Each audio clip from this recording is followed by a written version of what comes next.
আমি একটা সংস্কার কার্যক্রম হাতে নিয়েছি গত বহু মাস ধরে, এবং দেশের প্রতিটি ডিভিশনাল শহরে আমি গিয়েছি আমার সংস্কারের বার্তা নিয়ে।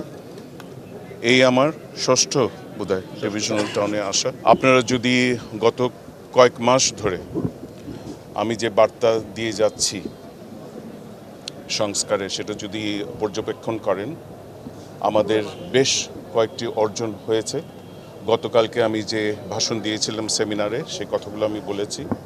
আমাদের এখন সবচেয়ে বড় যেটা দাবি, এবং আমরা মনে করি যেটা আমাদের অর্জন হবে খুব শীঘ্রই, সেটা হচ্ছে একটা স্বাধীন সচিবালয়। কতগুলো বিষয় আছে, বার্নিং ইস্যুস আছে, সব কিছু আমার এই সংস্কারের মধ্যে আওতায় এসে যাবে।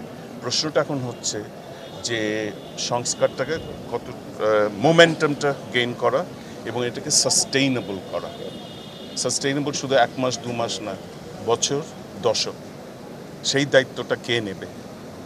তো সেই দায়িত্ব ভার বুঝিয়ে দেওয়ার জন্যই আজকে আমার এখানে আসা, এবং গত 4-5 মাস ধরে আমি সারা বাংলাদেশে এই বার্তা নিয়ে যাচ্ছি যে আপনারা দায়িত্ব নিন।